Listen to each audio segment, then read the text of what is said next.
큐티가 살아야 영적 생활이 삽니다. 오늘도 하나님의 말씀으로 살아가기를 원하셔서 이 말씀 묵상의 자리에 나오신 모든 분들을 주님의 이름으로 사랑하고 환영하고 축복해 드립니다. 말씀을 의지해 살아가겠다 결단할 때 하나님께서 오늘도 그 의지와 결단대로 살아갈 수 있는 힘과 능력 주심을 믿습니다.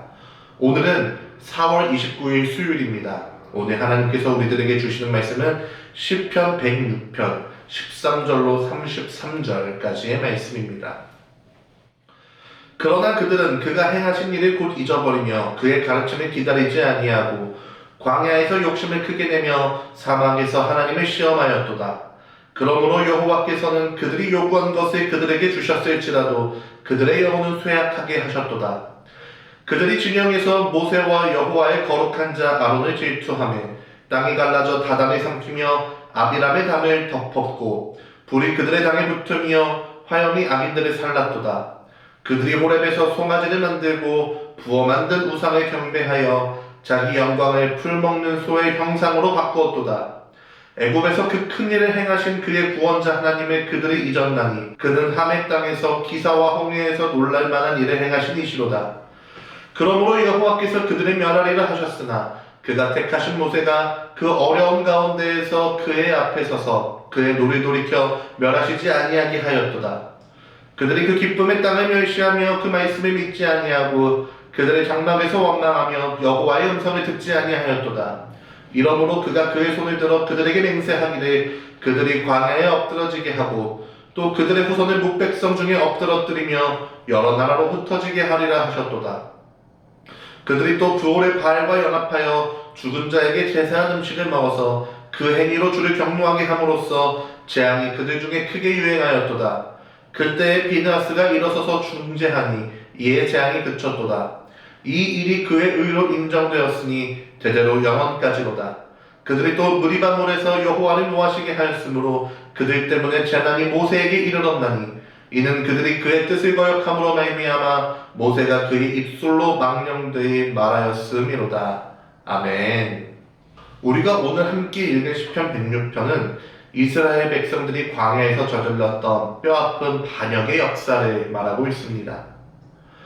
홍해를 가르신 하나님의 놀라운 기적을 체험하고도요, 이스라엘 백성들은 불과 며칠 지나지 않아 물이 없다고, 고기가 없다고 하나님을 원망합니다.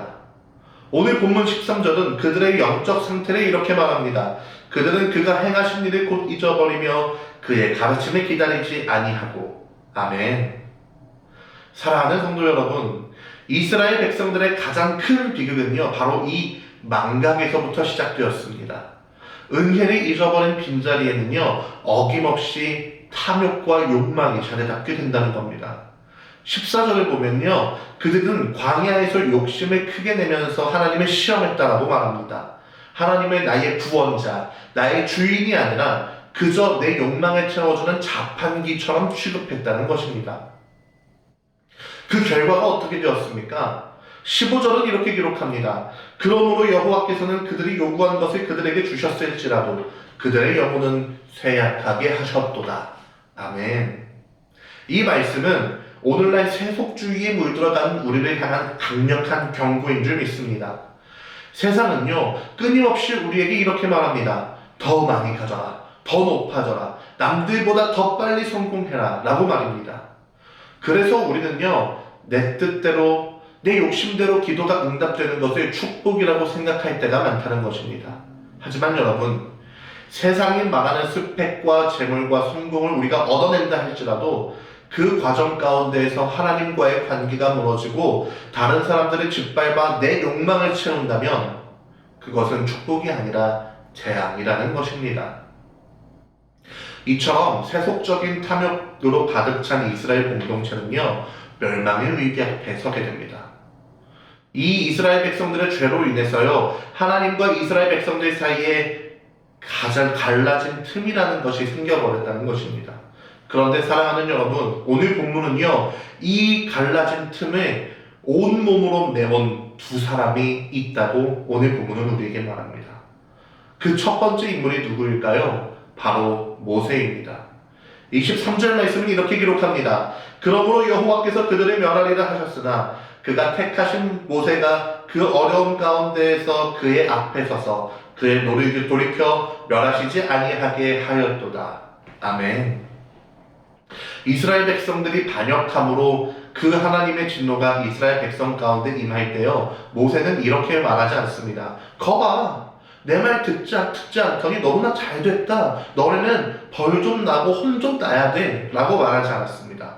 오히려 모세는요, 그 멸망이 다가온 그 순간 그 갈라진 틈을 자신의 몸으로 메우기 시작한다는 것입니다. 모세가 무엇이라 말합니까? 하나님, 생명책에서 내 이름을 지워주실지언정 하나님이 택하신 이 백성들을 용서하여 주십시오 라고 말하며 눈물로 이스라엘 백성과 하나님을 중재했습니다. 바로 이것이 위기 가운데에서 자신의 온몸을 들여 하나님과 백성들을 중재하는 사람의 참된 모습이라는 것입니다. 두 번째 인물이 있습니다. 바로 비느하스입니다. 오늘 본문 30절은 이렇게 기록합니다. 그때에 비느하스가 일어서서 중재하니 이에 재앙이 그쳤도다. 아멘. 바알볼 사건으로요, 이스라엘 진영에 하나님의 진노의 증거인 전염병이 돌기 시작합니다. 모두가 죄악의 물결에 휩쓸려가고 있습니다. 그리고 그 물결에 너무나 두려워 떨고 있을 때 단 한 사람, 비느하스는 일어났습니다. 그리고 그가 하나님의 거룩한 분노를 품고 그 죄의 고리들을 끊어내기 시작합니다. 결과가 어떻게 됐을까요? 비느하스가 분연히 일어났을 때 하나님의 진노가 멈추게 되었다는 것입니다. 사랑하는 성도 여러분, 하나님은요, 오늘 이 시대에도 하나님과 이 세상 사이에 갈라진 틈을 메울 하나님의 사람들을 찾고 계신다는 것입니다. 오늘날 우리가 살아가는 이 세상, 어쩌면 우리가 매일 밥을 먹고 잠을 자는 가정, 그리고 우리가 매일의 삶 가운데 함께하는 일터조차도요, 세속적인 욕망과 죄악으로 인해 하나님과의 깊은 틈이 갈라져 있을지도 모릅니다. 하나님은요, 그 갈라진 틈을 향해 단순히 혀를 차며 비판하는 방관자를 찾고 계신 것이 아니라 모세와 비느하스처럼 그 갈라진 틈에 서서 하나님의 은혜와 긍휼을 흘려보내 중재자로 저와 여러분들을 부르신 줄을 믿습니다. 선교지로 떠나는 것만이 사명이 아닙니다. 우리가 밟고 있는 이 평범한 일상이 하나님께서 우리를 중재자로 세우신 거룩한 틈새인 줄 믿습니다. 오늘 출근하는 직장에서 혹은 사람들을 만나는 모임에서 누군가를 험담하고 불평하는 말의 전염병이 돌기 시작할 때 거기에 동조하며 돌을 던지지 마십시오. 오히려 긍정의 말, 살리는 말로 분위기를 전환하거나 묵묵히 그 험담의 자리를 피함으로써 부정적인 고리를 끊어내는 방파제가 되어주시는 하나님의 사람들이 되시기를 주님의 이름으로 축복해 드립니다. 바로 우리가 그렇게 행동할 때 우리가 이 시대의 모세요 비느하스가 될 줄 믿습니다. 오늘 저녁 밖에서 지치고 상한 마음으로 돌아온 가족이 내게 날선 말을 던지고 짜증을 낼 때 너만 힘드냐 맞받아쳐 싸우지 마십시오.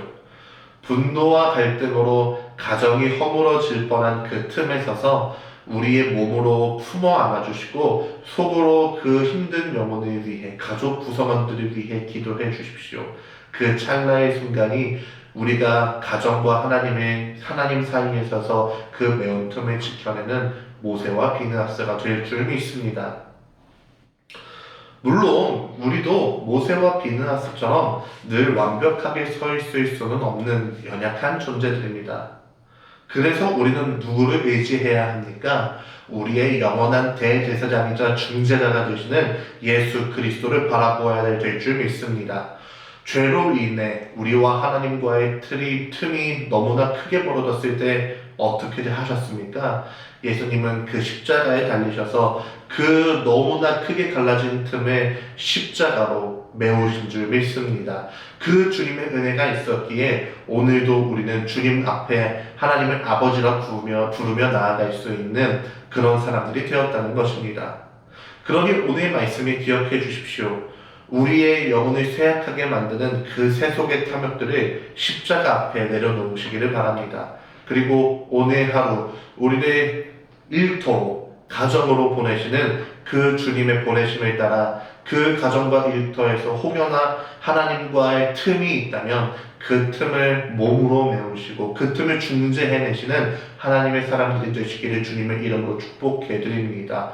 우리가 그렇게 우리의 몸을 헌신하고 우리의 삶을 들여 세상과 하나님 사이에 서서 이 세상에 하나님과 더욱더 가까워질 수 있도록 중재할 때 하나님께서는 오늘도 우리의 삶 가운데 하나님의 놀라운 은혜와 축복을 주실 것을 믿습니다. 그리고 우리가 그렇게 살아남을 통해 우리의 삶을 통해 하나님의 영광이 드러날 줄 믿습니다. 그러니 오늘도 그 하나님과 이 세상을 다시 한번 만나게 중재하실 수 있는 참된 하나님의 사람들이 되시기를 주님의 이름으로 축복해 드립니다. 기도하겠습니다. 생명의 주님 고맙습니다. 오늘도 우리를 이 말씀의 자리에 부르시고 들은 말씀대로 살아갈 수 있게 결단하게 하시니 참으로 감사드립니다.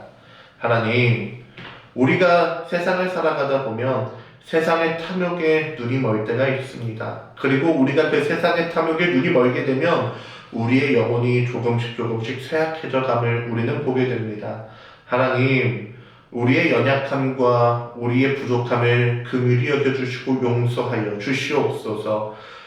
죄와 사망의 갈라진 틈에 친히 서셔서 우리를 구원하신 그 예수님의 사랑을 기억하며 주님, 우리가 이제 이 시대의 모세가 되고 비드아스가 되게 하여 주시옵소서. 오늘 하루 만나는 사람들에게 살리는 말을 전하게 하시고 가정과 일터에 무너진 관계의 틈에 서서 하나님의 긍휼을 구하는 중재자가 되게 하여 주시옵소서. 내가 밟는 땅에 나를 통해 하나님의 은혜와 하나님의 긍휼과 하나님의 사랑이 흘러가게 하시며 또한 그 하나님의 사랑이 흘러감을 통해 이 세상이 더욱 조금씩 하나님과 가까워질 수 있도록 우리를 사용하여 주시옵소서. 그렇게 하실 주님께 모든 감사와 찬양드리며 이 모든 것 우리 믿음의 주요 또 온전케 하시는 인 예수 그리스도의 이름으로 기도합니다. 아멘. 이제 말씀과 기도의 제목을 가지고 함께 기도하겠습니다.